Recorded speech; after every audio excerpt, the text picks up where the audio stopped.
So you have something going to SEMA this year, or are you just going to wait till the day of and just happen to pull your vehicle in? Sure, I'm just gonna pull it up here and there. I mean, I tell you right now, there is zero plans. My truck is, kind of in and out the shop. It's finally getting to a point where I can go out and do some actual off-roading and getting some like cool like shots with it.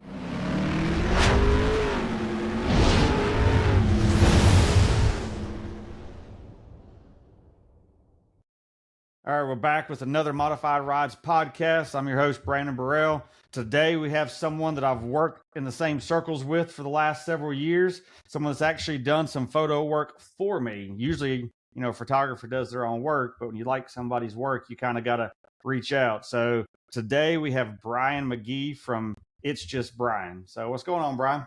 What up? What up? What's going on, everybody? What's up? You've been someone that I've wanted to have on since the beginning of doing the podcast because of our photography background. Like I said, we've run in the same circles. We've kind of Yeah. shot for the same people. And, I think one of the coolest aspects of me with Brian was when he shot my wife's WRX. Here it is, Yeah. Vegas. It's, midnight. This parking lot's pitch black. You can't even see where your feet are at. And we're into some little tore down build, and he's out there light painting, and then the photos come out, and I'm like, man, that's a whole different caliber of photography than that I could ever do. Yeah. I mean, yeah, it's definitely been a few years since that. I mean, that was, I guess, kind of what I wouldn't say put me on the map, but it kind of made everybody see what was going on with everything. So, yeah, I mean, obviously, like a couple of your cars have been done like that, which has been cool. Seeing that car, just seeing everything. I mean, it's been like Vegas and going to SEMA. You already know it's crazy. During that time, I was running and gunning. I mean, I was not sleeping. I was not doing anything but just shooting the whole entire time. So when you get a text from Brian and it's like, hey, meet me at 12:30, in the middle of the night, and here's his address, and you pull it up and you're like, this is kind of the hood, and you're like, hey, whatever. It's sketch, but just know that I've already scouted it out before you got there, so I got to make sure that you're that good. You got a pass coming in. We pull in and there's a big rig hauler. I can't remember who it was for. One of these big, transport companies was sitting there unloading these, 6-figure vehicles and stuff. So I knew it was in the right place immediately. So yeah. So that's what it's at. Yeah, I mean, it's only a few years back, but that's the time. I mean, I was not sleeping. I was shooting during the day, and then all night I was doing captures like that. Obviously got to go out there, like got to go find the places, got to go find making sure everybody's safe in the places, make sure they look good, a little bit of everything. And I'd be up till 1, 2 o'clock in the morning shooting. Well, I know when you did my Ram, it was way later than that because we got up that morning and drove to Primm, Nevada for a show, come back, ate dinner, met you at Hard Rock. And like I think had 3 hours of sleep in the last 48 hours. And here we are at 2 a.m. shooting the Ram. Dude, I think that day was maybe on a Saturday, and that was my last day in, and that it's packed from the day before. So I had been shooting since Friday. And you were kind of on my list, and I was like, well, I got to make sure to get it shot. And I had trucks lined up and everything else, but I just knew that it was going to look good. That color was going to look good. I mean, the shots came out great. It looked great where it was at. I didn't get a lot to where I wanted, but we got some real good shots with it. Oh yeah, that dub feature's hanging in the garage, and actually right beside it's the pass mag feature with the Subaru. So both your shots are side by side in a corner. So and it's still crazy to see that. I mean, like I've gotten so many features and so many covers that I literally can't count them. But I did count them one year, and I think it's over 70 like magazine covers, probably close to about 200 features. But just in general, like it's always humbling. I mean, I do it. I mean, I've done so many of them that I can't keep track of them. But the cool thing about it is like these two right here in back of me. One of you guys' magazines here is Tread. I shot my GX470, so that's my truck with my shot. That's for another magazine, but that's my other truck that I shot recently. So these are actually the only 2 photos that I actually have blown up out of every single shoot I've ever done. Ever. Really? Well, see, I thought I was doing good with like 46. I think my newest one was number 46, and it's like you're 70 something. It's like I think I don't know, Dale might have you beat. Dale's in there. I mean, Dale probably has me beat. Dale has the edge on me because he just has access to so much more. And obviously, it's great just because a shooter like Dale, we had some of the actual same like styling and stuff. Yeah. We're in the same places, but um, I think from that aspect of it, he's still hammering out a way, so he's still swinging a big bat over there. But um, being in those spaces and sharing spaces with guys like that, um, it's a nice friendly competition, like Sure. especially with me and Dale. Me and Dale were going back and forth a lot, back to back, and he's got one, I got one. That's always going to be the best aspect of shooting is especially in this level, a lot of camaraderie with all of us as we go out and see other places and do other things with it. So it's always cool to kind of just see how everybody's has like growth with it. We talk a little trash to Yeah. each other. It's fun, but just kind of seeing everybody's work everywhere else with it. Well, it's like, I get asked all the time, well, you're a photographer. Why do you want someone else to shoot your stuff? And it's like, it don't matter if I shoot it in my neighborhood, if I shoot it in Las Vegas, if I shoot it in Florida, my photos are going to look like my photos. Your photos are going Right. to look like yours. Dale's are going to look like Yeah. yours. I mean, I can scroll online and immediately tell whose photo it is. But like, And that's the best part about it. I mean, just like you said, like I've done a lot of stuff, but there have been times I let people shoot mine, and I'm like, damn, I didn't see that angle, yep, or I didn't see it. I'm a fairly good photographer, and I see my stuff, but sometimes it's crazy because I do not see my stuff the same way someone else does. And I think that's same. what almost anybody. If it's your own vehicle, you feel that you can't quite get the shots, but if you're shooting someone else's stuff, you're killing it out there. Well, I shot my Sierra in the same spot I always use out there in Red Rock in Vegas this last SEMA. And I get back and I'm like, man, these pictures don't look like like I had a cover from the year before. I'm like, they don't look the same, but it's the same spot, same time of day, same lighting, same lens. Yeah. And it's like, it's completely different because it's my truck. Correct. It's just I've done it plenty of times where I'm like I've been in the same place and my car, my truck. I'm like, oh, this is cool. I got some good shots, and someone else at the same event will take a photo, and I'm like, man, I'm gonna have to use your photo just because of the fact that it looks a lot better than I think the one that I took. Well, that's one thing you mentioned about the camaraderie with this. I like that us that are to this level, as magazine photographers, like we all know each other, we all work together, we all share locations. There's no gatekeeping. It's like, oh, I like that spot. Where was that? I'm like, oh, it's down here. Let me drop you a pin. Yeah. We're even though we're all competing, we're not competing with each other. We're just competing with the customer, I guess you'd say. It has to be that way. I mean, like obviously, I think we're all going to grow up in different pockets of how we all like learned. I know the guys that I looked up to and kind of saw that, and everyone wants to keep that secret spot because you don't want to blow it out. But like I'm one of those, like I'm a Magnum PI. I'll go in the background, find all types of stuff. I'll find where the sun came up and it's coming down at and everything else with it.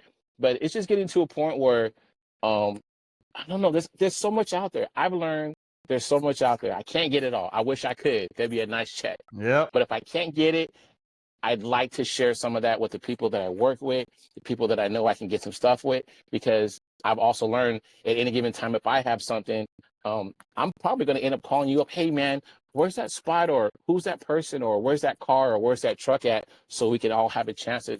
I mean, it's a really, really big table. A lot of people don't really understand that. For sure. So before we get into too much of where you're at now, let's start back when you were young. What got you into modified vehicles? Was there something that triggered it for you? Did you come into it later in life? Like, how did Brian become interested in the vehicle world? Obviously, I think all of us, I mean, the Hot Wheels, I had my Stompers and RCs and stuff like that. I think just by having our toys was one part of it. If you were in a Hot Wheels and toys and RC cars, that was one part of it. I grew up very rural, very country where I grew up at. So you get a lot of garage builds. So a lot of friends, uncles and dads and people like that were building hot rods that you can only see on weekends. You're like, oh, this is cool. Or hot rod down the street, or even on my block, my aunt down the street, they were like 4x4 pullers, like full, 4x4 pullers. So I grew up around big engines, exhaust and everything. I grew up around that part of it. So I think that's what kind of like always hooked me in, is hearing big ass loud V8 was always the best part of it. That's as a young kid. And I think as an adult, going from where I lived at in kind of rural central California, very country, to the big city here in LA, I found out going out to car shows that I have access to take pictures of cars that I've never would have seen, or seen them in magazines. We seen them in magazines at the time. You had to wait for a magazine to come out. You had to you had to wait to see what was next, and you couldn't. There was no Instagram and social media. So I think back then, kind of growing up in that aspect of it, having access to these cars and going to shows was such a big deal. Like, dude, I would have never thought I'd see this 68 Camaro, with it built out like this. And then there's another car here, there's a Cuda here, and there's a Mustang here. So I think that's what really got me into it, is knowing that I could actually have access to the cars that I actually had Hot Wheels of, or had a magazine that was my uncle's magazine. Pretty much I took all his magazines. So it's all his car magazines that I saw. So I think that's what the interest and pretty much the love for automotive kind of got started with it. Well, usually as little boys, we were still in other kinds of magazines back as kids, not the automotive magazines, but I guess us car guys had to have both kind of magazines as little boys. So. Yeah, a little bit of everything. You got the ones that stay underneath the pillow, underneath the mattress, on the double back of it, in a just out of your hand's reach. You had to dig up in there, but but yeah, I mean, I think that's also why we also have that love for that hard copy. Yeah, we gotta something that's tangible in our hands, kind of like, this is mine. I actually own this. So with you, being around it and having access to it, without having to go into your own budget to access them, what was your first vehicle you actually tore apart and played with? You know what? It wasn't until I got to an adult that I actually had a chance to actually start working on cars. I just never had. I was never around the budgets. I didn't learn any of this. I would go to a car show and see these cars completely built out, and be like, "Damn, these guys are just all rich. How do you have so much money to get these cars?" And you at the time, you keep on hearing the word sponsorship, and obviously it ties into getting free parts, but great, you still have to have, it's a $25,000 car with. I used to have to tally it up. It's $20,000 worth of parts, and man, he must, again, he must be rich if he has a car like that. I think it was just seeing that, and my first car to kind of build out was my BMW wagon, which happens to be the same color as my light teal that I built. I built for myself. I didn't build for SEMA. It ended up going to SEMA because I learned. The only thing I did is I learned, I guess, that sponsorship was pretty much everyone that had a tab, a name on my tab, that, hey, if you need something, let me know. Yeah. If you need something, let me know. That I had been shooting for years. I pulled that tab up and said, hey, remember when that one time when I did something for you?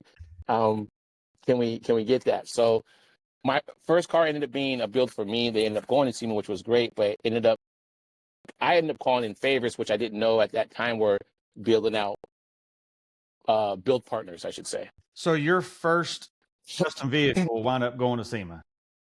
My first custom vehicle wound up going to SEMA. I mean, that's at almost a pure unheard chance of, though. It is. I mean, it was just not usually planned. Have to build that reputation and then have that SEMA build. So I guess you built late after you had that reputation with these companies. You know what? I had built a rapport with these companies. I built a rapport with the company, so they really understood who I was. So they knew when I got ready to make that ask, they knew that they could trust me with it. I've had other things with it, so it was my car. I got a few parts that I could afford at the time, and I was like, "Oh, great! I need some wheels. I need this. I need that. I need some air." What year was that? It was about 6, maybe 7 years ago. I don't remember exactly what year it was. It was kind of because you were in the what is that, the gold lot or platinum lot, whatever? Yeah, I was in the gold lot, right in back of right now what is the Ford drift area. You were covered in rubber at the end of the wheel. It was crazy. I was covered, but The crazy thing about all that is at the time I did not care. You could have put me in the farthest part in the whole lot, and I was just happy to say, I have a car here. I'm gonna go shoot it. So I know that I was gonna get really good photos for all my sponsors. I didn't care about the spot. I got an okay spot, but I really do have to admit, two vehicles in my area that actually probably helped me get more visibility. There was a sick slammed C10 parked next to me, and then one more truck over was the Lightning from K Rock had his F2 F250 dually. Those guys got a lot of attention, and my car was in the background with some of those photos. And I actually got a lot of love. Like, hey guys, dude, what's that chill car in the back, man? It looks pretty dope. So literally from the people that I knew that I shared my whole entire journey going into SEMA. Hey guys, it's my first SEMA, doing this, this, and this, and showed everything. I think sharing my journey into it with my partners, and then having a little bit of cars I was just literally just kind of in the right pocket. It all worked out for me, and I was super excited about it. I want to say that was the first year that I had met you person to person. I want to say it was Miles or Rich or somebody had introduced us, and that time I knew who you were. Like I knew your work. I looked up and admired your work because it was different than mine. Even though we had the same quote unquote job, your work is different than mine, and I tried to emulate that. And I've done a few of the composite shots like that, and I get about halfway through edit, and I'm like, man, screw all this. That's way too much work. It's hard, man. And I think it was the first year, because I remember, man, it may have been that year also that I probably met Dale as well, because that's where I think Rich was kind of getting his squad together and kind of knew where he can go at with it. So, I'm here in LA and you guys are out there, and Dale's in Texas, you're in North Carolina area. So he knew he had access to these truck guys and truck shooters. So this was the only time that we're all in the exact same spot together. So I believe that was the first time that I had the chance to meet you there, was at that SEMA. So it was a crazy event. And as a matter of fact, this is probably where I actually got that hat made, because I only got a couple of shirts and hats made for that year. Nice.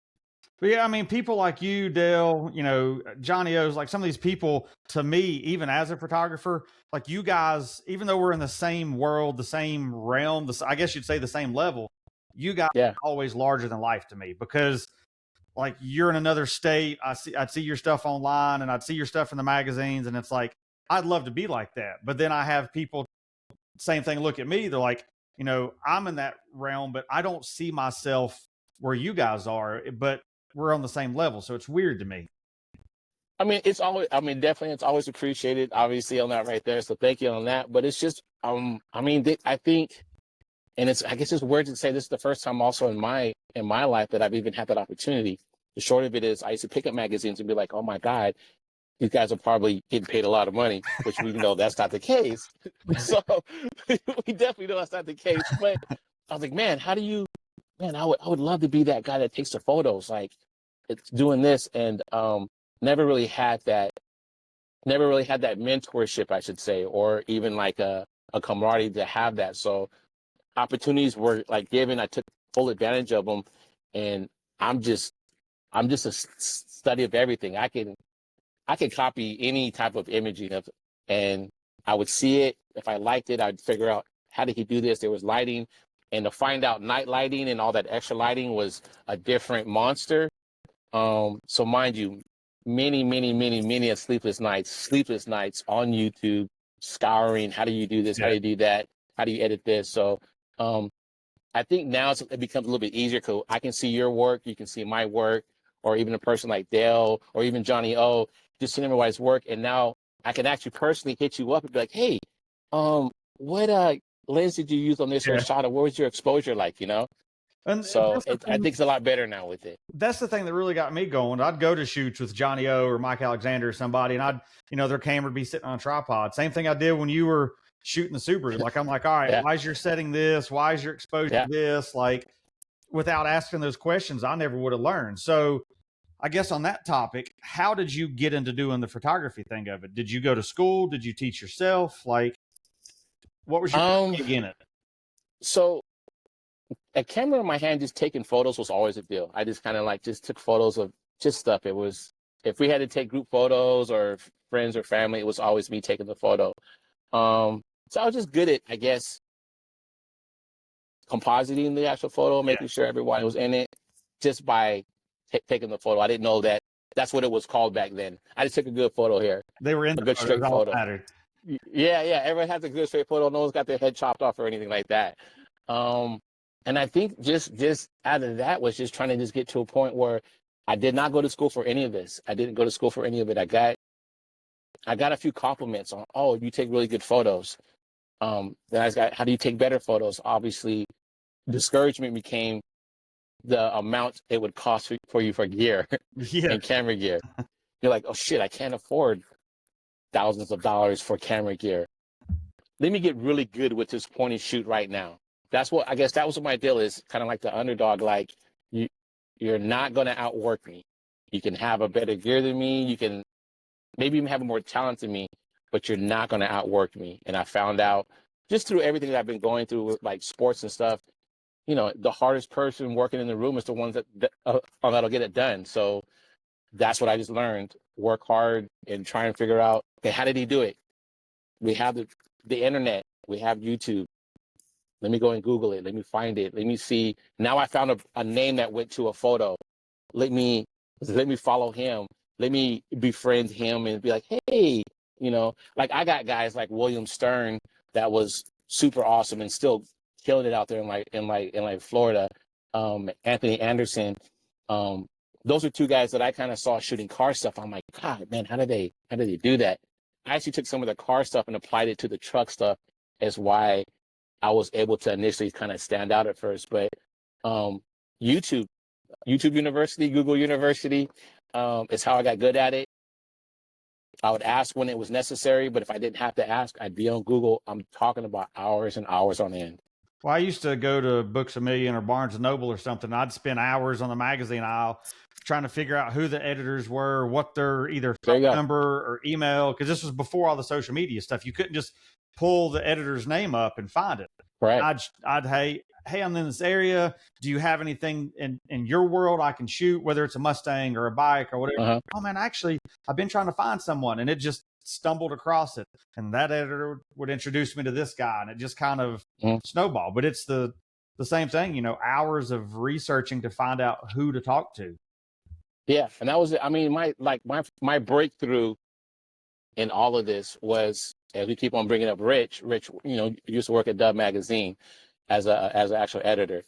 Long story short, I was going to an automotive show. A friend had a car there. I was like, hey, give me passes to the car show. I'll take pictures of your car. At the time, he had like a Lamborghini. So, you know, for me to know somebody with a Lamborghini was like, oh my God, you know, I had some cool friends. Anyways, went to the show, took some good like event photos. The guy there at the booth sent it to a Rich, and they asked to use it as event. So I'm like, cool, man, you can have this, do this for free all day long. Rich asked me to do a shoot the next month at another car show, and the truth is, I said yes, not knowing if I can actually get it done.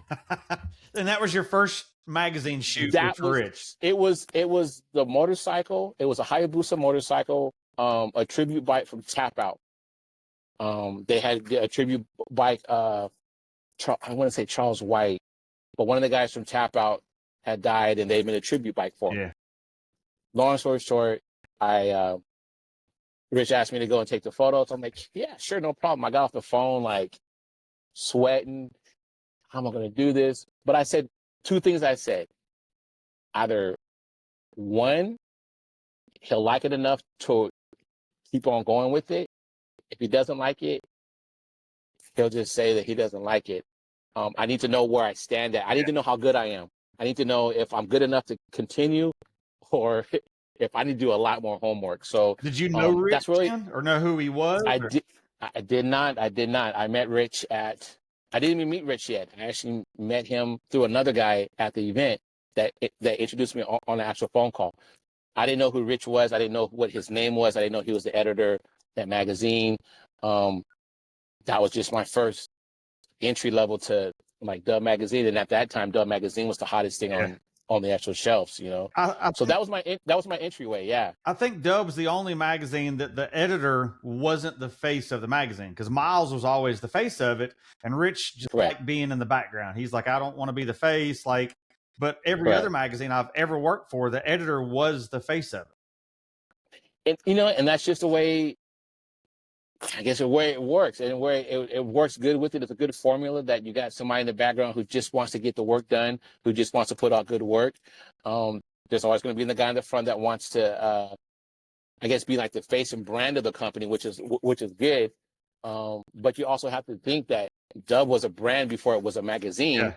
So those guys love being in front of everybody, So what? shaking hands with Kobe's and Shaq's and all the celebrities, you know? So what were you doing at the time when this gig came about? Did you have a full time job, or what was your life like? Yeah, I had a full-time job. I was a manager at a place called Speed Zone. So it's kind of like a race car, like go-kart park. Um, I was doing that full time, and I would shoot on the weekends and take pictures of cars or go to car shows. And that's kind of how I got my car stuff going on, was when I had weekends come up, I'd go to a car show. That was it, man. I mean, I didn't have any spectacular job or anything like that right there at all. So it was just a 9 to 5 job one way. And then weekends when I had the chance to go shoot some cars somewhere. It's kind of the way I was when for most of my life, I was at Pepsi. So I'd work 50 to 70 hours in those 5 days and then be gone every weekend I could. So Yeah. now, Yeah. I'd say over the years, you and your style pretty much dominated the Dub and Lifted and Leveled world. Like if you said, Mhm. "Hey, who's that shoots for Dub?" It's Brian McGee. Like that. Yeah. I think you created that style of photography, which became Dub's style. Would you agree? You know what? I would.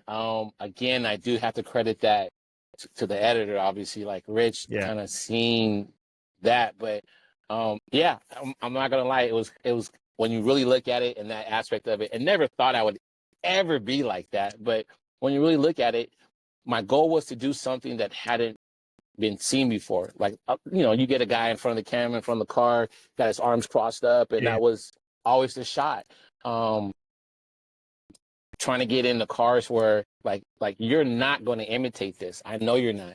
So that was my goal, was like, let me get a photo that I know you cannot imitate. And that's what it was, coming in with that, with the lighting and stacking all these images and kind of making an image that obviously was, you know, 15 or 20 images was one shot. I know you can't duplicate that. I'm not the only person who could do that, but I took it upon myself at that time to say, you know what, create something. I want to be able to pick up a magazine and be like, oh, that's a really awesome shot. And if I can get that as far as a brand, for them to pick up a brand, I know that I had value of what the actual brand. I think, like I said, until Dub pretty much went away, I think your style, whether it was you shooting it or, Dale or whatever, I think you created that style for Dub, because Dub was the only magazine that had the lit, night type shots. I know a couple Yeah. times Rich would call me and be like, "Hey, can you go shoot this?" I'm like, "Damn, I got to drag out my strobes and my battery packs." And I'm like, I can't shoot my style for Dub because it's not going to flow. You know what? And that wasn't like, I think it was just pretty much like, because I also learned how to adapt accordingly. But again, I told myself, if you see a magazine, as we all do on these like bookshelves, what's going to make that shot stand out from the next one? And that was my goal. My goal was just to say, how can I make the shot stand out? And gladly I was able to do that. But I also spent a lot of time learning better techniques, always educating myself. I mean, gladly, I appreciate people like you seeing that. But as I look back, it's kind of cool that I actually really have a stamp. As far as, I mean, that's a legacy brand. Like Dub is a true legacy brand, and to have any stamp on any piece of that is a really cool thing to say as a grown ass adult, Well, if you look back at some of their earlier stuff, it's not the same style. It's like daylight. There might have been a strobe. It was all bright daylight stuff. And I think when Lift and Leveled come around, I think that style got carried over from day one with lift and level. I think they wanted to be like, all right, we want these lifted trucks shot like the dub stuff is. No, and it definitely was. It was crazy thing about it is I hadn't met Dell yet before the first shoot. Rich was like, oh yeah, I got all these trucks lined up. I'm like, cool, trucks. Shoot them. I was like, let me shoot the trucks just like that. Let me shoot the trucks like we were shooting the cars. So no one's ever been doing it. I mean, if you look at, your old school like truck magazines, your like 4-wheel magazines, your actual street trucks and everything else with it, they had a certain look to it. Which is the way I learned to shoot. I learned to shoot like that because that was my world. Yeah, and that's what it is. A long lens. Make sure you get it at sunset. Yeah, or sunrise. Yeah. A nice clean like shot with it. So there's nothing wrong with that. But that's also what created the staple for their magazines. If I picked up a magazine, I feel and know that's a street trucks magazine. Yeah. But long story short, with that, we were shooting, and I got the magazine, and some of the shots were very similar to I was like, yo, I didn't shoot this. Like, who shot this? Because it looks like my shot, not quite, and it's slightly different. And Rich said, oh yeah, this guy named Dale, and I was like, who? He come out guy named Dale too. Yeah, he did. He came out of I was like, who's this guy Dale? Gladly, me and Dale became real good friends, like all of us have, which is real good. So that part I appreciate. But it was kind of weird at first because I was like seeing some of the shots, and I was like, it's the same like hard lighting and strobing and styling. I was like, I didn't shoot that, so who did that? Well, I actually have Dale coming on here in a couple of weeks. He's, as usual, Dale tied up in a Toyota shoot. So correct, yeah. Once he gets done with that, he's supposed to come on and we talk because he shot my first SEMA build in 14. I shot it for the cover of Truckin' before I ever drove it to Vegas, and then he shot it in there. So my lift and level cover is Dale's, where the Truckin' cover on the wall is my shoot. Okay. Same truck, within a week of each other, and they're completely different photos, which is why I had Dale shoot that. Yeah, and that's what it was. I mean, and that's what I think is really cool about it, seeing the truck, seeing that. But as you mentioned earlier, seeing a photo and without even saying anything, you know exactly who signed it all the way across that photo. And I think that's what made it really cool about the stuff we were doing is we had our signatures on the shots, like I don't care where you used it, where you put it at. I would get tagged, oh yeah, hey, Brian, your shot's over here. I'm like, so it's always, I think, I never expected any of this. And I'm talking about country, one high school, one junior high town, like one horse town, like growing up, never expected any of this. So to have access to all this is kind of like super crazy and always super humble with it. Well, I know one of my favorite shoots and probably one of my most nerve-wracking shoots is one I did for Dub. Cover with Travis Pastrana. They're like, hey, when he was racing NASCAR, they're like, hey, you're 2 hours from the NASCAR place, go shoot it at the facility. And like I said, I had to drag the strobes out, and the whole time I'm like, I have to shoot this and I have to look like a Brian McGee shoot or they're not going to use it. And that's when they were filming the Dub Magazine project that was on the Dub Magazine project. Yeah. So Mike was there, old Fireball Mike, they were there filming. Yeah. That's where me and him got to, become friends because we hung out at Michael Waldrop Racing all day with Travis. So I thought it was kind of cool, watching MTV, and there I am standing on a ladder shooting the cover with Travis. Dude. It was just, but I knew I had to have that Brian McGee shot or it wasn't going to work. And you know what? And I appreciate it, but it's one of those, like, I had to see somebody else to make sure that I was doing my stuff. So I would always see, how did he do this? I mean, I don't want to call it another big break shooting, that type of like shooting was with the Monster Energy Girl calendar. Years before that, I was actually shooting BTS video and photo behind the scenes and watching someone else do it. Yes, just doing studying. Yeah. Long story short, the next year, they asked, he was a little bit too expensive for him. So he was like, hey, Brian, you want to go shoot it? And I was like, I got it. I knew, I knew his lens. I knew his camera. I knew what his setup was. I knew this light, key lights and ring lights. I pretty much just duplicated exactly what he did. Tweaked it on my own, but just watching someone else. And I think that's what we all have to do is kind of just like seeing what is there, make it your own. The fact that that someone's asking you to shoot a celebrity for a magazine, you're already winning. Yep, hands down. You're years beyond anyone else. Like the fact that you can actually be able to do that, spend the day with Travis, you know, you already have that experience, and that experience is gonna like roll with you no matter how the photos came out, you know. But you're a good shooter, so it's not, you know, that won't be a problem with that. I think it was a year or so later, a year and a half, whatever later. We was at SEMA's the first time. Me and my wife now is my girlfriend at the time. You know, we were Yeah. there at one of the dub parties, and you know, starts at 9, so it's like we're on East Coast time, so we're already dead tired. So like we're there early, and I'm like, well, there's no one here. Let's go down to the casino, you know, hang out for a minute, Yeah. and we'll come back to the party. We walk out, and I see this couple walk by, and I'm like, that was Travis Pastrana, and she's like, are you sure? And I turn around, I'm like, Travis, and he's like, oh, hey, Brandon, and I'm like, Dude, this dude knew who I that's it. was. That's that's what you get out of it. I think that's the best part of it. That like doing that right there, and it makes you feel like, dude, like, what? Okay, you know, I know what's up. So I think that was the biggest part of like doing some of the shoots that I've done. Like Travis Barker here, I met him a few times on videos and everything else. So when I see him in person, I mean, obviously it's kind of hard to miss me, but if I see him in People don't person, know you're somewhat of a giant. So, I mean, you're big in the gym all the time. Like, Brian has a presence. When you see him, you know it's him. Like, I wouldn't want to catch him in a bad mood in a dark alley. I'll put it that way. I have a certain stature. Yeah. I mean, obviously, as far as like my size, it's 6'3" and just over 250. So I keep in shape, but in most aspects, and that's also like great about it is I've met people like Travis Barker, you know, Snoop, and a few other people that I see on set, and they'll see me.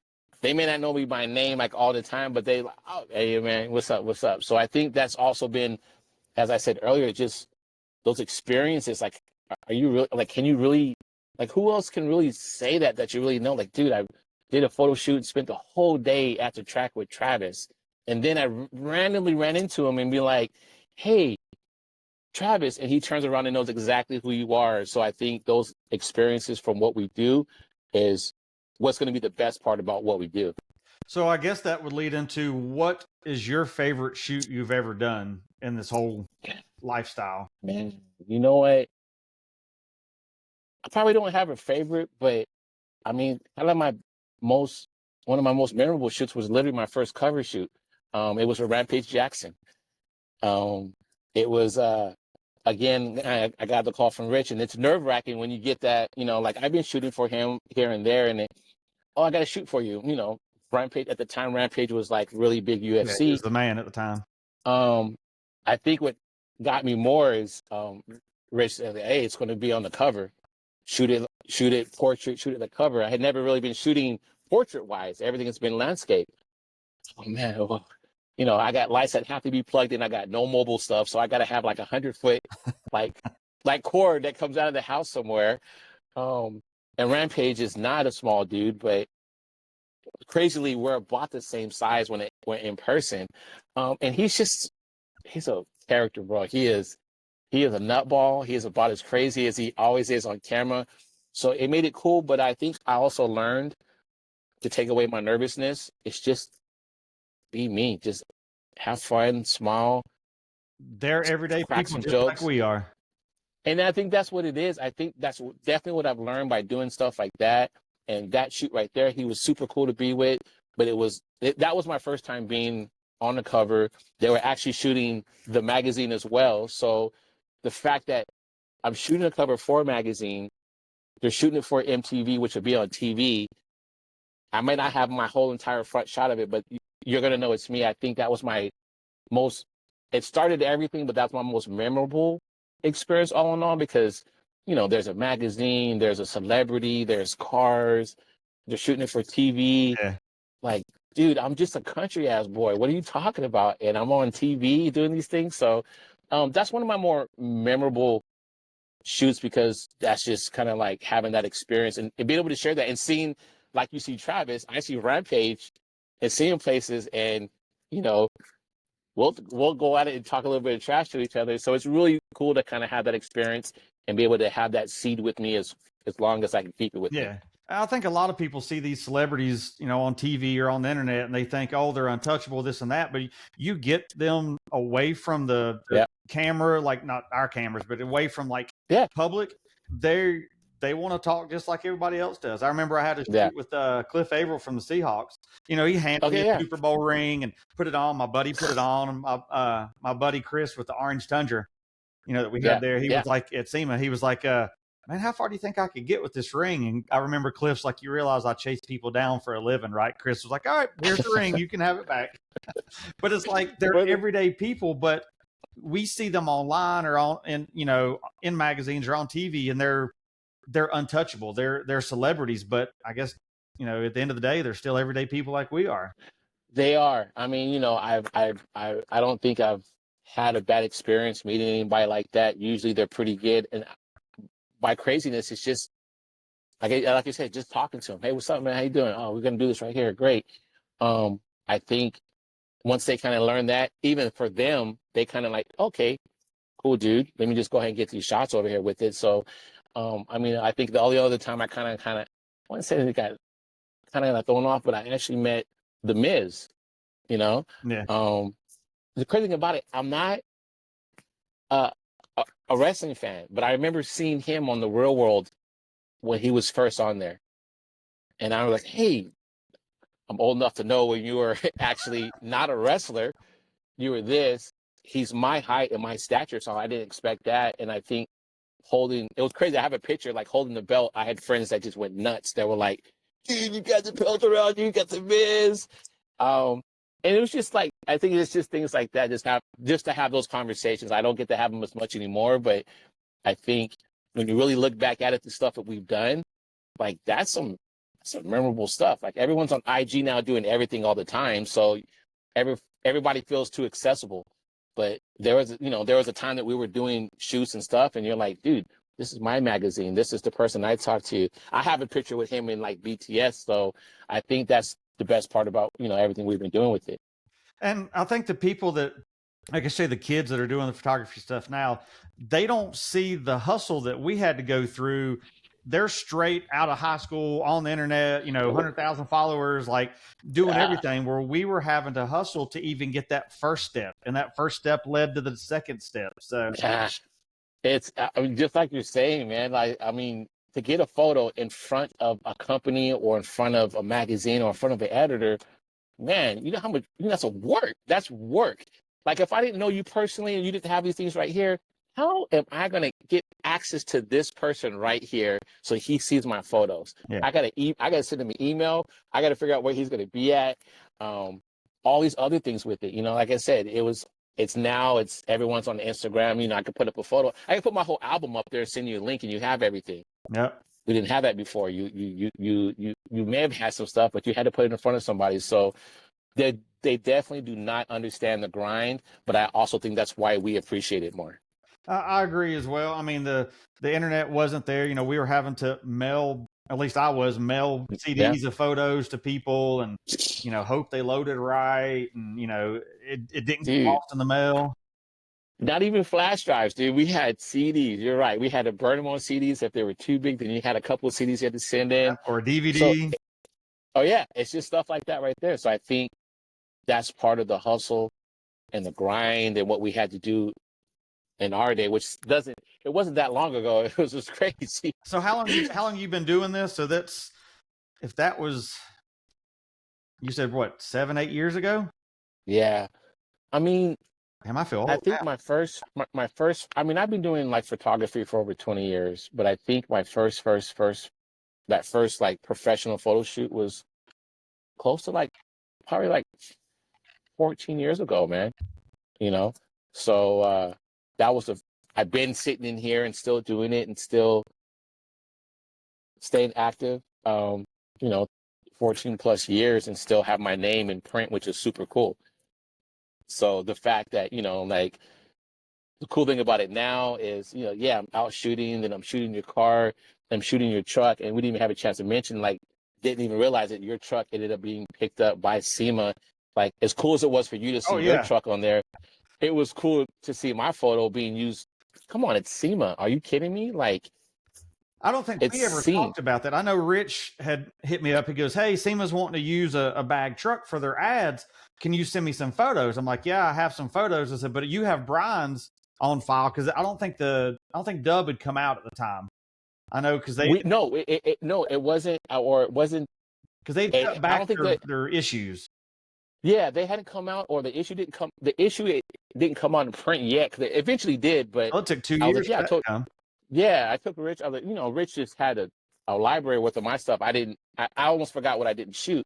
So I saw it on like Facebook, and I think I saw you mention something. I was like, though, I had to go and check the link and be like, yo, SEMA used it, which is cool. I guess for stuff like that, again, like, come on now, it's SEMA. Like, there's, a few 100,000 people going there or whatever it is, like thousands and thousands of people there seeing it there, seeing the name across the photo, which is also cool. So what we're talking about, for the listeners who don't know, is so in that was 2022.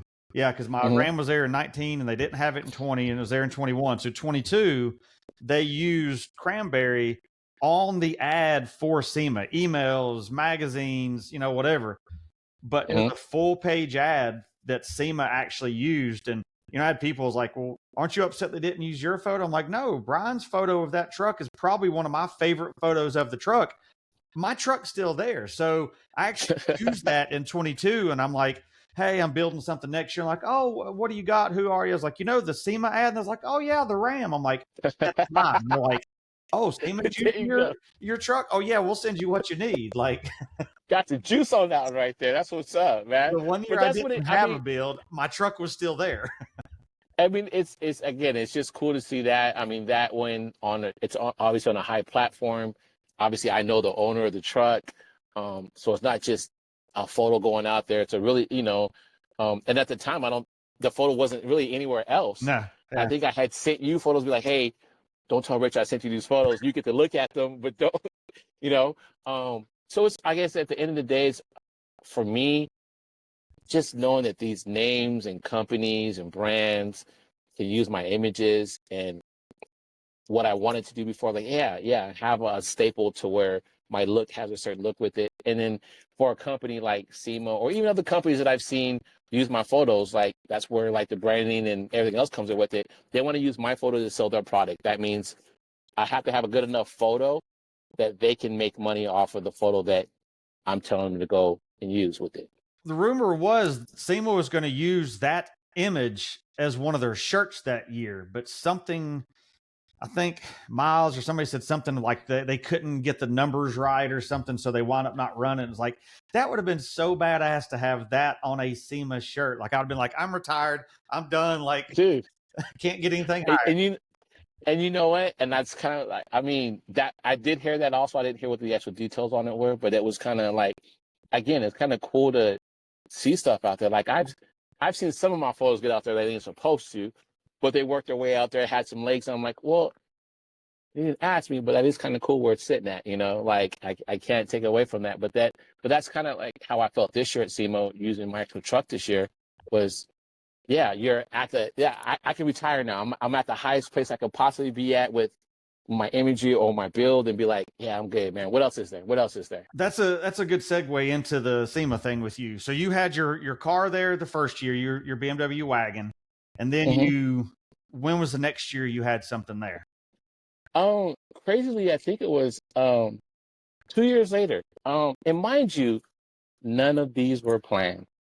The only one that was planned was my BMW the first year, and that was almost planned. So anyway it goes, I had the BMW there. I built it out. For me. I had a friend that said, "Hey man, I need a spot because I'm getting all these parts for it. I don't care where the spot is at. Just give me a spot." Yeah. So that was a BMW. I had my first GX a couple years after that. Was going to go there. I go there every year to go work and shoot. Long story short, the company I was working at with, their truck, one of their trucks didn't show up. It just so happened that the tires I put on my truck was that's what they needed to go and display. I'm like, my truck was in the desert last night. Like, it's dirty. Like, it's not show worthy. I remember you said you ran through like the spray and pay car wash and cleaned it up. I literally said $3 of washing it off. $10 worth of tire shine on everything. It smelled really good though. It smelled really good. Yeah, I got pulled into a booth that year, and I was like, cool, my truck's at a booth at SEMA. I have a SEMA truck. Um, 2 years after that, I had a different GX. Well, you're a little easier because you're closer. Like I'm 32 hours away. I couldn't just Correct. pop in and make that happen. You're what, 4 or 5 hours away? And that's what it is. I'm about 5 hours away, but every time I've had it, I was just drive. I mean, my truck was sitting in the parking lot. I was like, so it was this truck right here, actually. The first year that I had that one at like a tire booth. A couple years later, this year one, it went with the company I was with. I was like, it's just a spot. I'm like, cool, it's just a spot. But then I had it for their 1 year. It wasn't really like a showy spot, but for this last year, Well, you was in the TIS spot 1 year too, right? yeah. See, I completely forgot about that. So it was at 1 year, one booth. He's TIS just so spot. big, it was SEMA. He just forgot You know what he what? has there. TIS spot, but only because my buddies had the spot, and he ended up leaving. And Rich was like, "Hey, you want to pull it in?" I was like, "It's in the parking lot. I'll pull it in right now. I got to pull off all my luggage and shit in the bag." So pulled it in that year, which was really cool because obviously that was the time that it was literally on the cover. So that was the cover shot that I just did. It was on this cover a month before, or I'm sorry, the actual SEMA issue. So I was like, "Yo, cool." Was that your first Lexus, or is that the second one? That's the second one, Okay. and that's the first one. I mean, so the one that was in TIS booth was your second one. Yeah, it's this one right here. So I'm like, cool. It's out there. You know, I'm in a magazine. I'm at a booth where the magazine is at. Like, okay, I'm done. Like, I'm cool. Like everybody, like, I'm good. And so we need to get into what his daily driver was at the time. He had a bagged Honda Odyssey. So me and Brian are a lot alike. We both like wagons. We both like vans. So he'd mob around on this, bagged Honda Odyssey with the spare tire in the back, just killing it. I did. I had everything with it. I had, like, again, I had a bagged Honda Odyssey. It was actually one of my favorite vehicles. I wish I hadn't got rid of it. It's literally like one of my favorite vehicles. But yeah, so my daily was a bagged Honda Odyssey, pretty much like my off-road version of my truck. That's exactly what it was. It had the roof on top. It had a spare tire carrier with it. Yeah. Had everything, but it was bagged. And then for this last year, I worked for another company, a little off-road company. But long story short, about 6 weeks before SEMA, I get a phone call from Lexus, and I missed the first phone call because I didn't know it was them. Not Lexus, the dancer at the club, but actual Lexus, the manufacturer. Actual Toyota Corporation, Lexus division, and that's what it was. So they asked me if they could use my truck as a display, and humbly I said yes. But I was like, "Are you guys sure? Like I'm gonna send you some more photos. It's my truck you want to use because mine is not show worthy, especially at Lexus." You use your truck though. Yeah, I was like, it's got beans, dings, and hammer marks, and dirt I still can't get off from a year ago. So it's used, and I was like, I want you guys to make sure that it's older. It's 2010. It's not SEMA. Yeah. But they wanted a consumer type build. So again, as crazy thing about it, it was on the selling block when I got that phone call. So Wow. I had to take it off the selling block, obviously.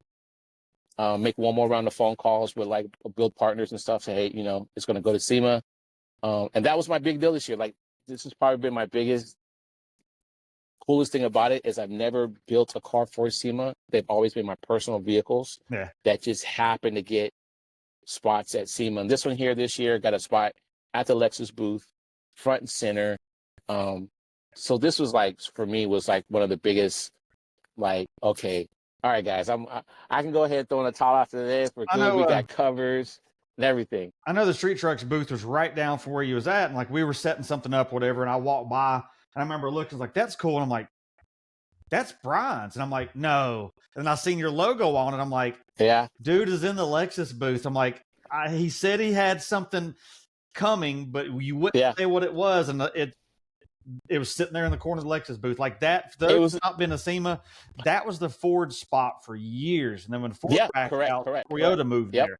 That is the middle of the Central Hall, prime location, like the best of the best spot of anywhere at SEMA. And it was, man. I mean, I'm not gonna lie, I was super stoked. I was telling everybody, like you said, I was excited, but didn't tell you what I'm doing, because Lexus was like, yeah, I'll zip it. They make you do Like, an NDA or they didn't. Did I sign one off? I didn't have to sign one off, but I was getting ready to say something. I'm here. I didn't want to like announce it, but when I said something, it got wind to the people there, like, hey, Brian, and they were cool about it. They're like, hey, Brian, we want to make sure to kind of keep it a secret until like SEMA. I'm like, all right, I guess, pop my balloon anyway, over here with it. But, once it got there, I think I was also even more excited that even prior to actually opening day, people like you walked by and saw it, and I got texts and calls. yeah. Dude, you didn't say anything. I was like, I couldn't say anything. Like you said, front and center, high traffic area, like literally, like you said, it's on elevated area. What more could you want? It's not with a pile of cars. It's a couple of cars there. They're all spread out. So again, I was super stoked. Lexus was really, really awesome with kind of having that. I would say that all my brand partners. I'd say that stretch that Toyota has now that Ford had for years is probably the most sought after and probably the most expensive spot. Easily pay for it. Seems easily. It's just obviously, once you kind of bend that corner, that's where the big dogs are at. That's where, all right, we're going to go down to this here hall over here. So no, that whole entire area is just super awesome. And it just gladly, I mean, it's with Lexus. It's with Toyota Corporations, with Lexus. It's about the biggest badge I'm going to be able to put on that vehicle as an owner with it. And that just shows with your story with, you had the first spot, but then your other ones kind of happened.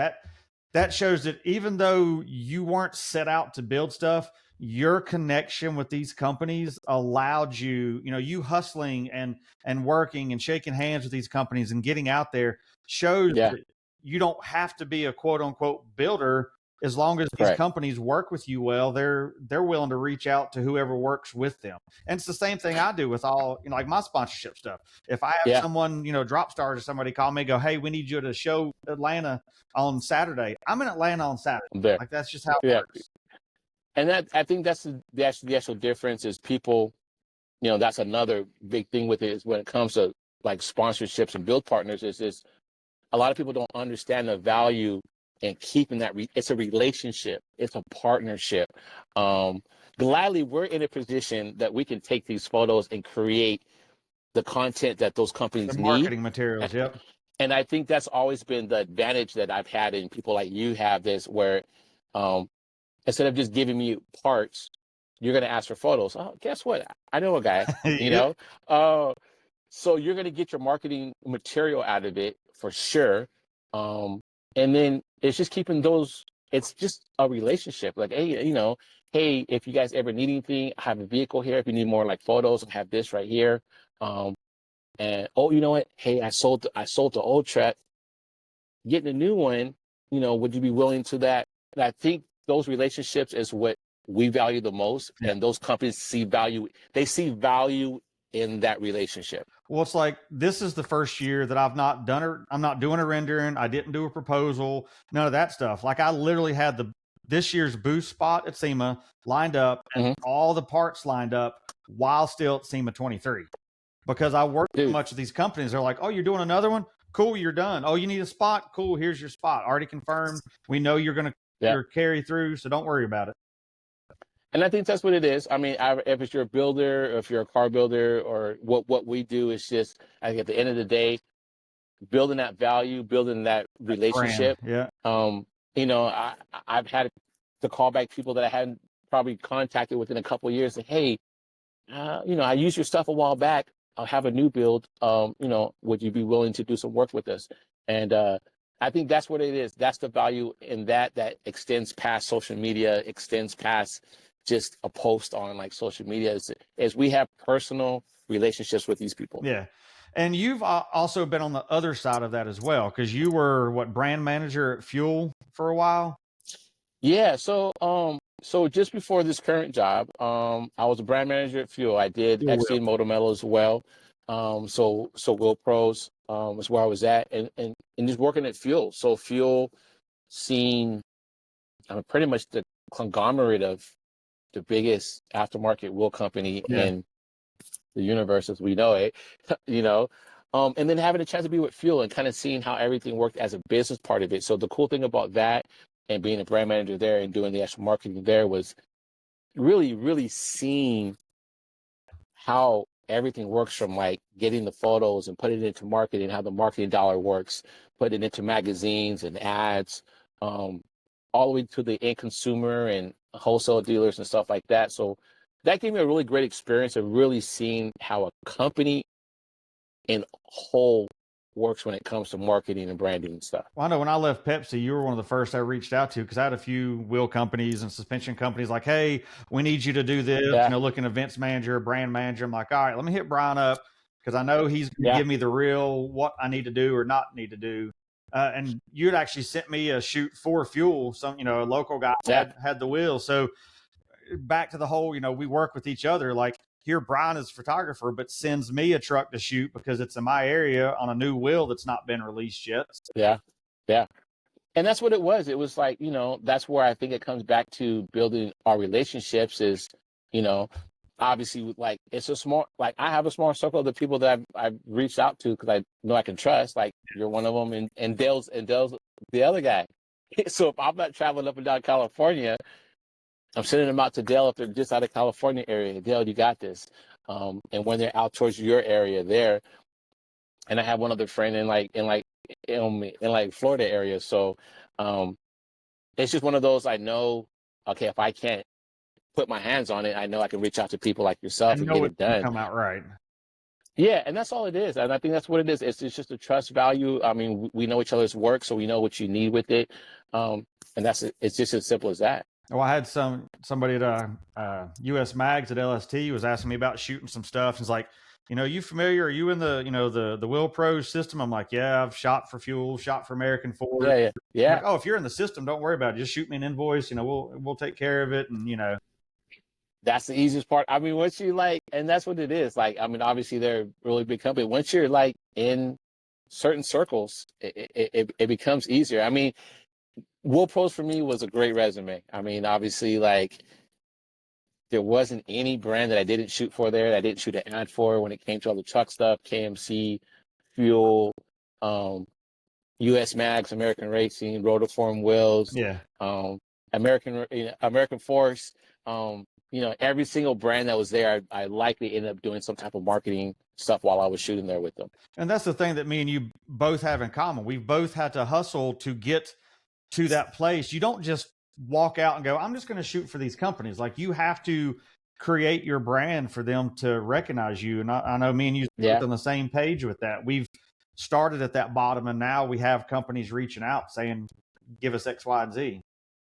yeah, and I think that's the nicest part about this is the hustle that we did years prior. Literally, it's paid off. So I don't have to be blowing up someone's phone or email. Hey, it's Brian again. Did you get that email that I sent to you over there? Those people have me on their phones. Those people have me on their emails. They can reach out to me and say, hey, hey, we have a shoot over here. Can you go do this? Or we have a contact here. Can you go ahead and make this for here? Or do you have somebody in this area? So again, it's just getting to a point where those companies and those people can count on you to get it done.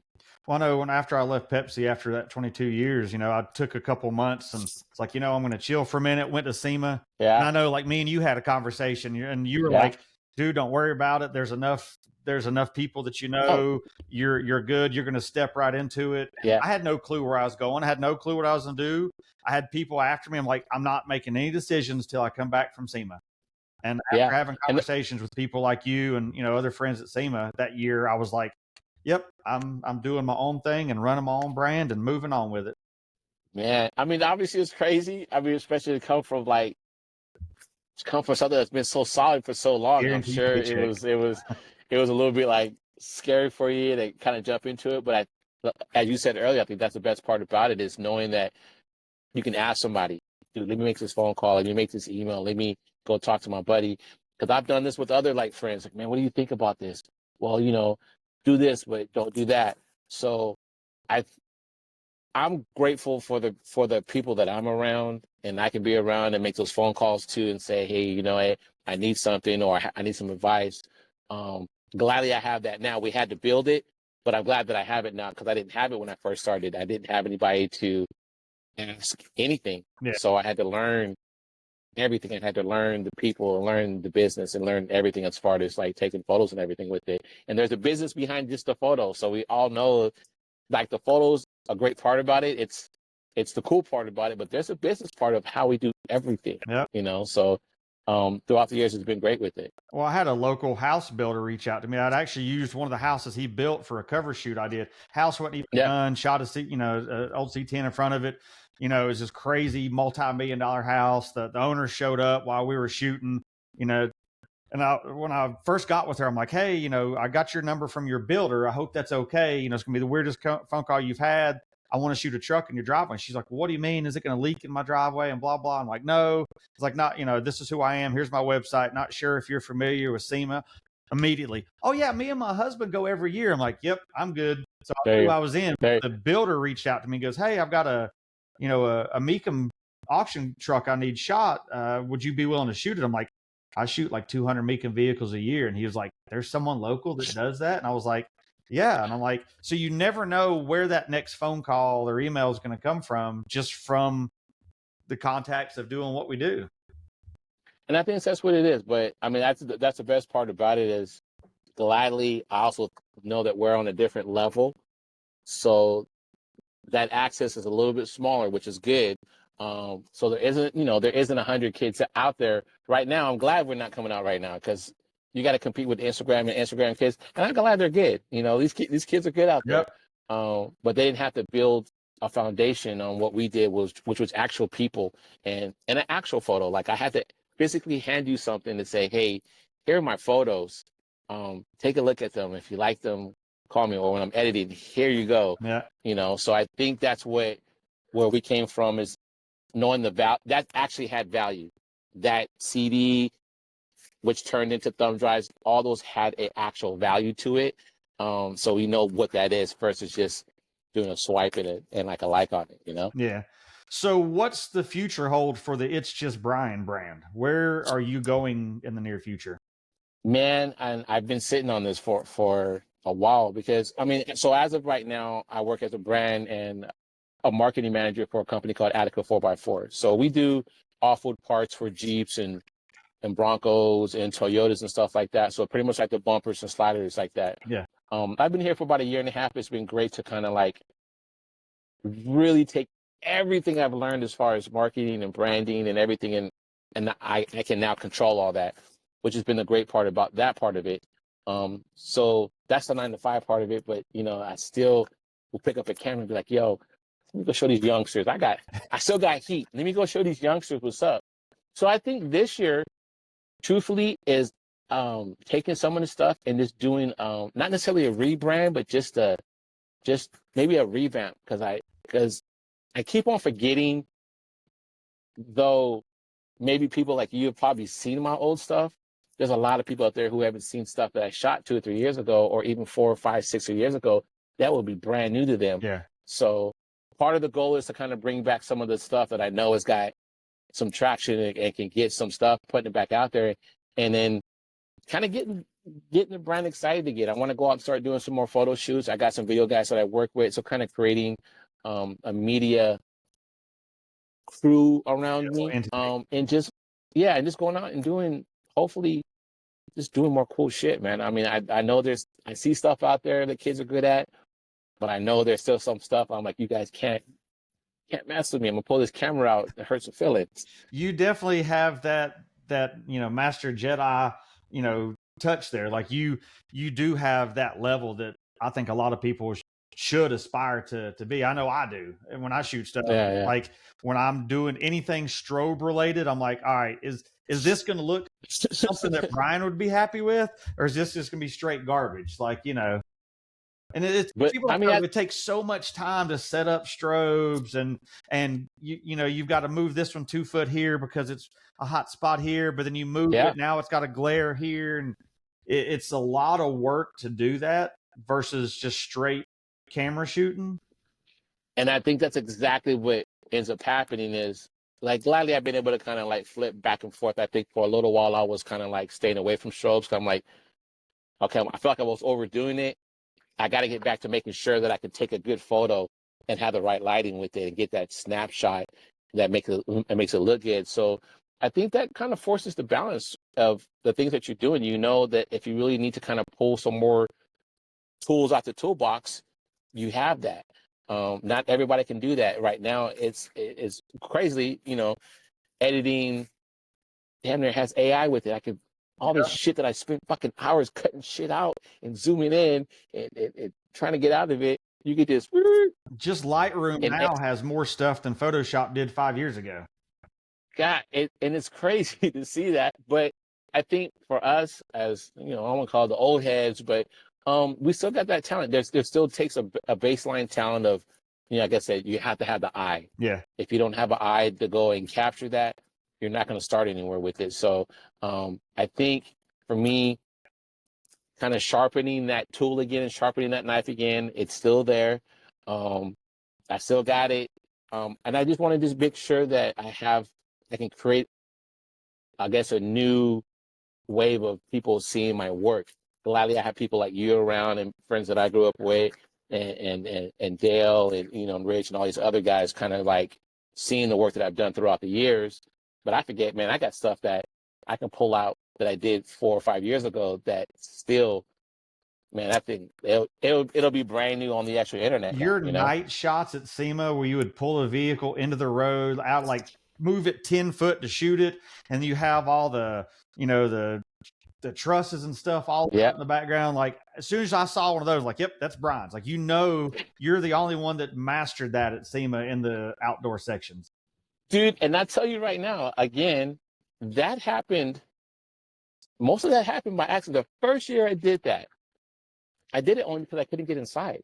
I didn't have a pass to get inside. I was like, I walked in here. I think I had something there. I was like, all the cars, all these cool cars outside.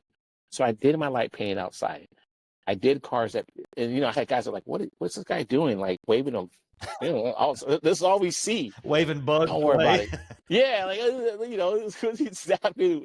So I think that's what it was. But then when I did that, I think the first couple of years I really did it, and I could shoot. I could give you something that you didn't see. You saw the truck during the day. You saw the car during the day. It looked at a certain time during the day, but at nighttime, I lighten it up. You're like, damn, that's the same. I just turned this way, and all of a sudden, it's a completely different looking vehicle by just turning it and now shooting at nighttime. So gladly, I was able to kind of take advantage of stuff like that right there. I know the first year we had the wife Subaru there in the same booth. The Drop Stars, was it Drops? Yeah, I guess it was Drop Stars that year. They changed Drop Stars, TS, yeah. And I know you were like, yeah, I'll come through and shoot this later. Look, I was excited. I couldn't wait to see how that would come out with the trailer behind it. I was waiting for that to come out, and it's like it didn't disappoint for sure. So, and I think that, again, I appreciate it. I think that's one of the things that was one of the cool things about that little, I guess, series of photos, was the fact that I don't care. You could not duplicate that. No one could come there and duplicate that. You might have photos of that exact same car, but I know you don't have my photos, and I know they don't look like this. So that was one thing that was really cool about that series of shooting night stuff and shooting it there at SEMA, is this will never be duplicated anywhere else, and you'll never see this exact same photo. So you have something going to SEMA this year, or are you just going to wait till the day of and just happen to pull your vehicle in? Sure, I'm just going to pull it up in there. I mean, I tell you right now, there is zero plans. My truck is, kind of in and out the shop. It's finally getting to a point where I can go out and do some actual off-roading and getting some cool shots with it. We might have I don't personally have any builds. I mean, we might have a build here at work. We might be getting a Toyota soon, which is kind of cool, and we'll go and build it out. It won't be, I'll have some flavor on it, but it won't be like my build. Yeah. I'll do some crazy stuff to it. But so the short of it, I don't have anything. If something comes up, if it comes up, you already know that I'm coming in hot. You can hit that quarter throttle wash and roll. I'm coming in hot, man. Other than that, we're just gonna go this year, hopefully, and again, just it's been stressful the last couple of years doing company stuff and my personal stuff. So we'll see how it goes again this year. I personally don't have anything, but again, we're not going to say we're not going to have anything. I say every year, this is the last year I'm going to do it. Then it's just the next year kind of happens, and it's like, okay, cool, I'm not going to do it again, and it kind of Yeah. happens. But I'm the point now, like, the wife's wanted something for a while. She had her Subaru there a couple of years. She's wanted a Tahoe for a while, so we're doing the lift of Tahoe. We're doing the TIS wheels and tires on it. It's going in their Yeah. booth, but I'm building it to match the Sierra, same color. We're doing brushed wheels to match. See, yeah, exactly.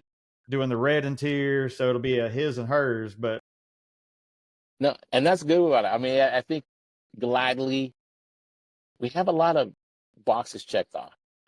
And that's, again, the best part about it. If it happens for us, it's great. If it doesn't, we're still going to go and enjoy it. I think that's gladly we're at that point in our careers, the things that we're doing. I mean, even seeing you now going, the guy that's shooting on weekends because he's working at Pepsi, 100 hours a week, and he's doing this, and this. And I remember you saying, "Oh, I'm gonna quit the job," and I'm like, make sure do this, and this. And I seen your styling of work and where you've been at with it all the way to a point where you're sitting at where you're sitting at now. Yeah. Obviously, I'm sure, 3 or 4 years ago, you're like, man, it'd be cool, man, if I could get a job right here. And literally, you're literally wearing the coat that you've been wanting to wear for like years, which decades, is a great thing for you, Well, I mean, that's a cool thing with you. I know when you watched a lot of the magazines disappear, over the years, like Mini Trucking went away, and then there was like one day that Trucking, Lowrider, Super Street, like everything closed. I almost got discouraged and was like, I'm done with this. Like, I don't want to do it. I was kind of bored with it, and then I took the time to step back up and do it. And now I'm glad I did step back up and do that. Like, I never stopped, but I didn't push it as much as I was because there wasn't as many outlets out there. There was only one or two. And it's like, why am I hustling for one or two books when there used to be 20?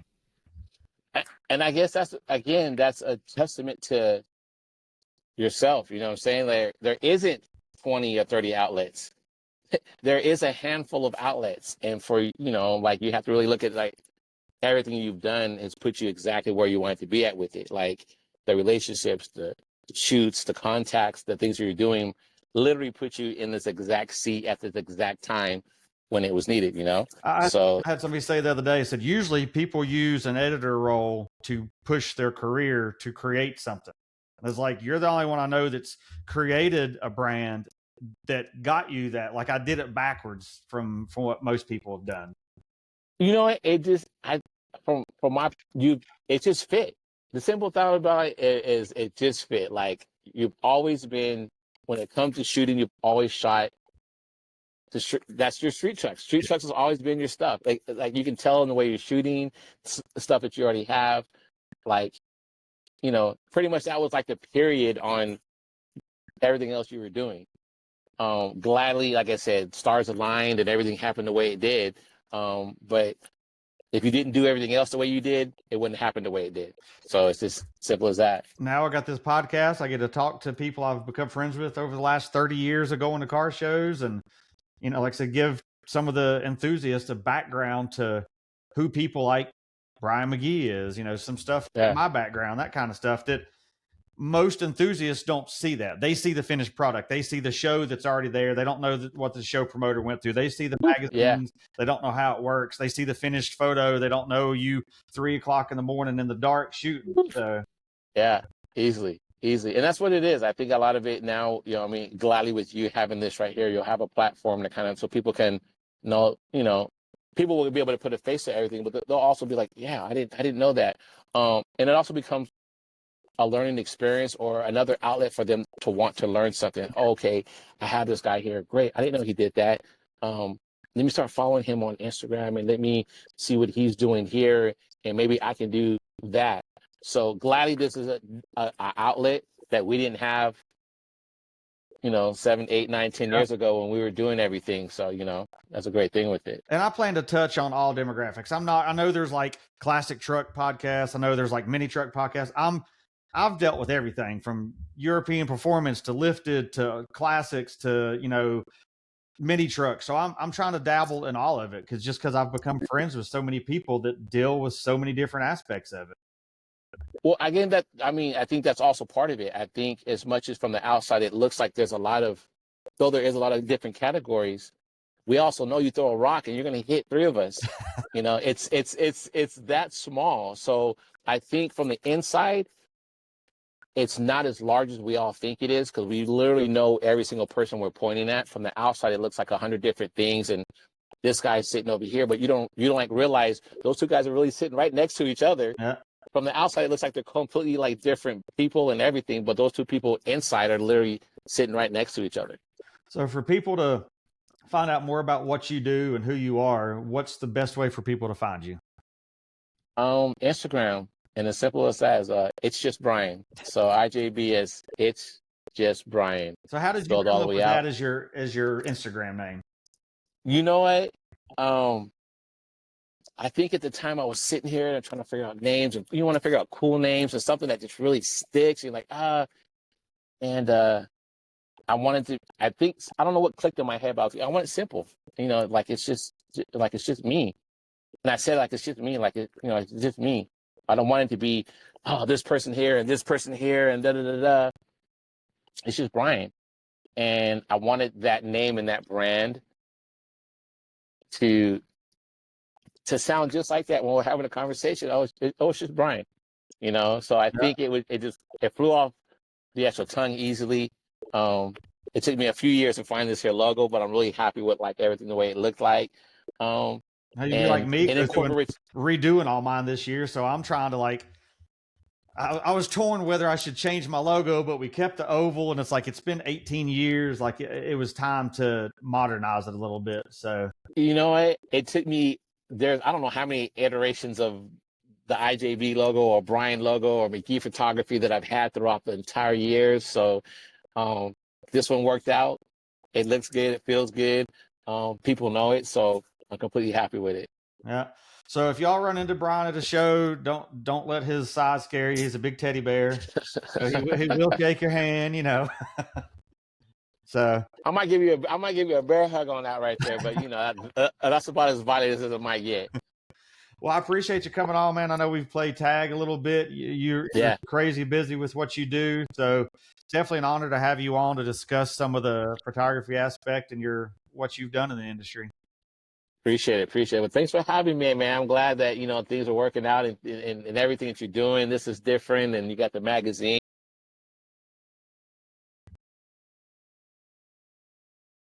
All right, well, I appreciate it, and we'll see you all guys in the next episode.